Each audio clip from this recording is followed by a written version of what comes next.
Ayan. Asa na si Tito Jen?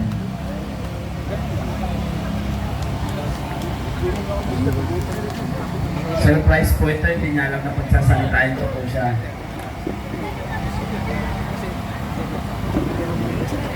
Buhay pa ba? Gising pa ba kayo? Yes! Mag-ingay naman. Ayan, nandito na po. Bigyan natin ng masigabong palakpakan. Retired General Romeo Pukis.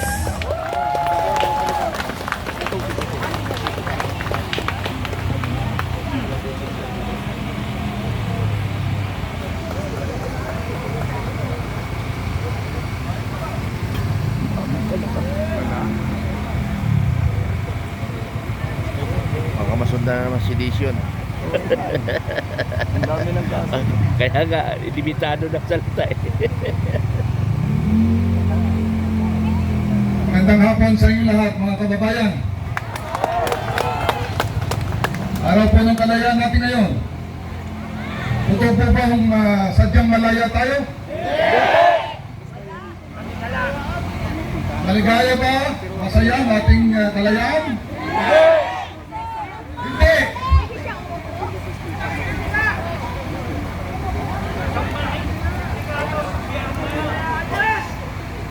Ano sabi mo? Isang malaking sindikatong gobyerno?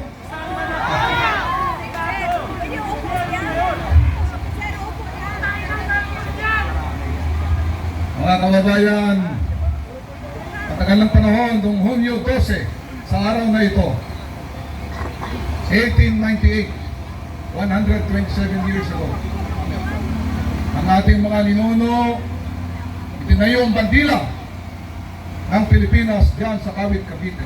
Wala siguro dito? Kaya may gulahin. Uli na po rin. Yun ang papahiwatig, nagpapatunay ng mga Pilipino ay kayang tumayo, manindigan at lumaban.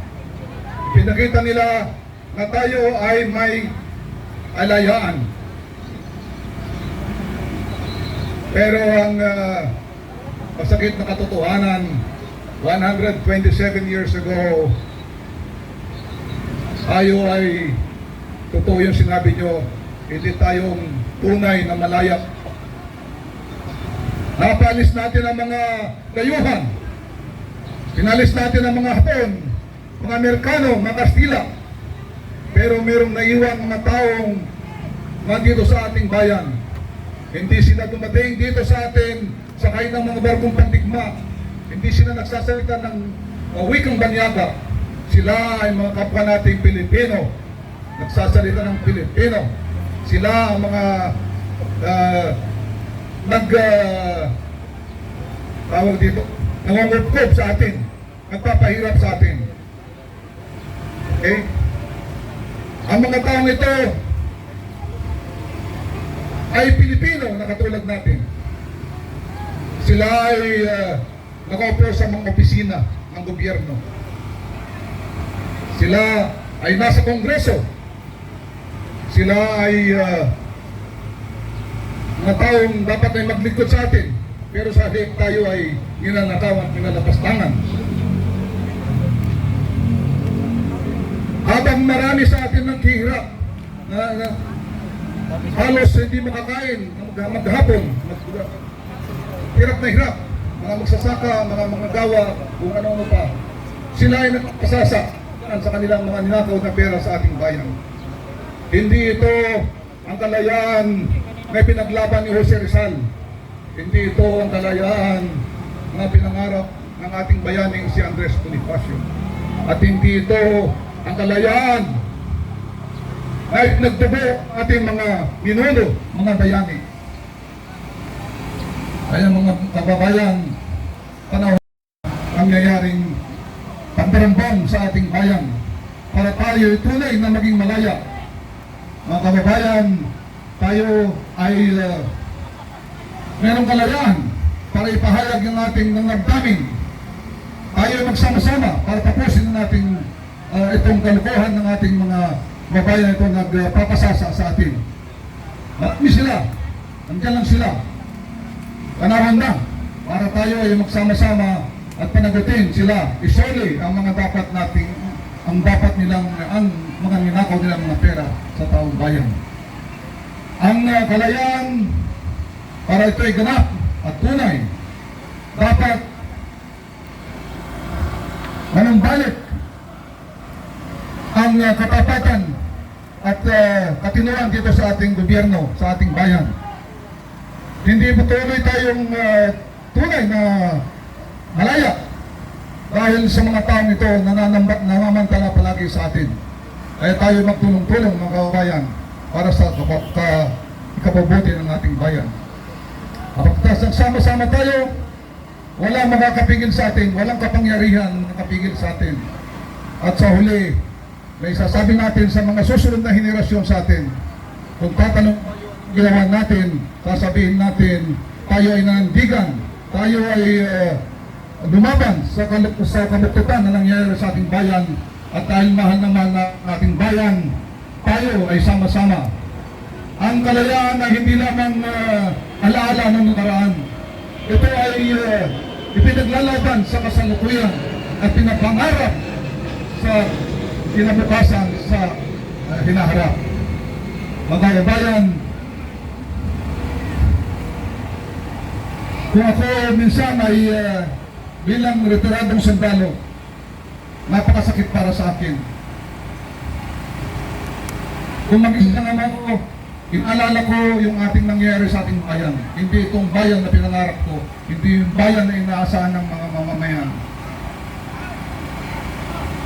Napakasakit sa damdamin. Yung aking puso ay dumurugo sa nangyayari sa atin. Marami sa atin nagbihirap. Samantalang dyan, mga magilan-ilan, nagpapasasa, ninanakawan ng taong bayan. Kaya mga kababayan, tayo magsama-sama. Ipagpatuloy natin ang sa ating samahan para tuluyan ng matapos ito nito ng mga ating mga nasa gobyerno. Pinangungunahan ng ating mga nasa executive, legislative, judiciary, sama-sama na silang lahat. Kaya mga kababayan, ipagpatuloy natin para maganap natin ang tunay na kalayaan. Mabuhay ang sambayanang Pilipino, mabuhay ang mga kawal na reward or award sa pagiging serbisyo mo sa military. Hindi ibig sabihin nun ay tama lahat ng sinasabi mo. Walang pwedeng umangkin ng katotohanan. Tayo po, lahat po tayo dito ay katotohanan ang ating gustong makamit. Kaya dapat ituloy ang investigasyon sa Blue Ribbon Committee upang mailabas ang tunay na mga mastermind at ang mga nagnakaw sa Senado at sa House of Representatives. Naniniwala ba kayo sa mga testimonya ng ating Brave 18? So suportahan natin sila dahil may plano ang fake na majority na pigilin ang kanilang testimonya. Kaya nga nagkaroon ng lockdown. Biglang nung magkakaroon ng hearing, work from home. Tapos nagsalita si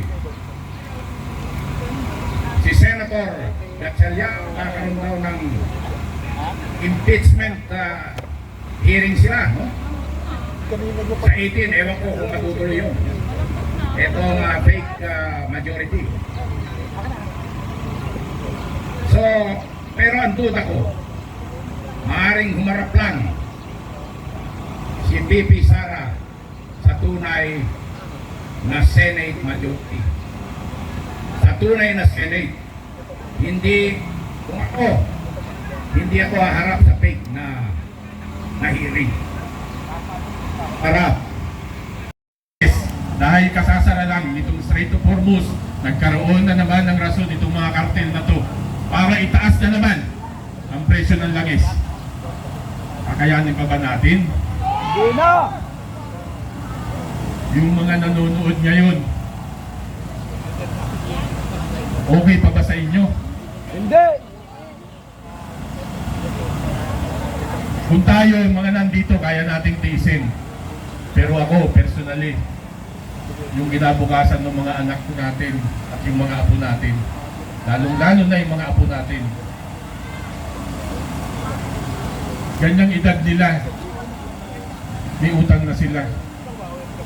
At habang lumalaki sila, binabayaran at pagbabayaran nila yung utang na hindi naman nila inutang, kundi ninakaw nitong mga ganid ng mga politiko na ito. Magising na po tayo. Hindi na po biro ito. Ngayon po, ramdam na natin. Alam ko, bawat isa sa atin, isa nga ito siguro doon sa faktor. Kaya yung ibang kasama natin na gustong pumunta rito, hindi makarating. Bakit? Uunahin yung sikmura. Karamihan sa atin, yun yung sinasabi, isang kahig, isang tuka. Pag hindi nagtrabaho na isang araw, gutom. Paano pa? Pag nadagdagan pa ng nadagdagan ito. Anong masakit at pinakamasakit sa lahat? Parang wala silang mga pakialam itong mga nakaupo na ito. Sige pa rin. Pinagtatakban yung mga pagnanakaw. Kayo mga nandyan ngayon, sino ba binabantayan natin? Binabantayan nyo ba kami? O binabantayan nyo yung mga nagnanakaw dyan? Magnanakaw, binabantayan nila.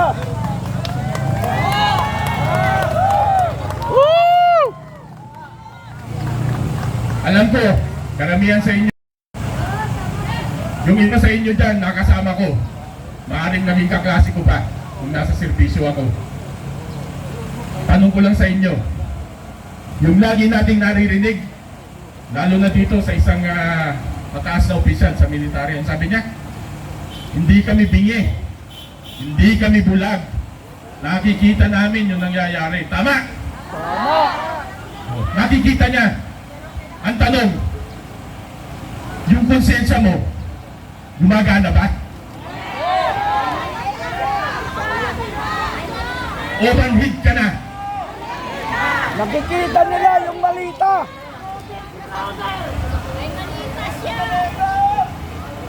Sovereignty lies with the people. All government authority emanates from the people. Tao ang pinanggagalingan ng kapangyarihan ng gobyerno. Tandaan po natin yan. Hindi po sa ilang tao lang. Panahon na po para magising tayo. Hindi po pwede na nakaupo tayo at nagtatype lang tayo. Sumama po tayo dito. Uulitin ko po, ito po lagi kong sinasabi, ang laban na to hindi po para sa atin na. Para na po ito sa ating mga anak at mga apo.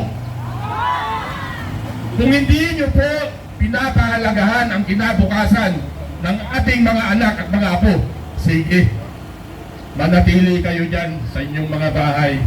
Manood na lang kayo. Ababasa ko pa, sabi pa nung mga troll, ayan na naman, yung mga retired, yung mga walang trabaho, yung mga jobless. Okay lang, maging jobless. Pero yung oras na natitira namin, gagamitin namin sa tama.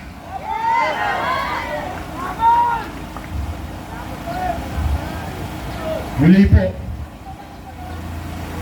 ang panawagan ko po dun sa mga ating mga kasamahan, mga ating kababayan, wala po sa loob ng 4 na sulok ng bahay ninyo. Nandito po ang laban sa kalsada. Para po sa ating lahat ito at sa ating mga anak. Huwag po nating ipagkanulo ang kinabukasan ng ating bayan. Araw po ng kalayaan ngayon. Gawin po nating makatotohanan. Palayain po natin ang bayan natin sa paghihirap. Palayain po ang bayan natin sa mga korupsyon. Palayain po ang bayan natin sa mga magnanakaw sa kaban ng bayan. Magandang hapon po.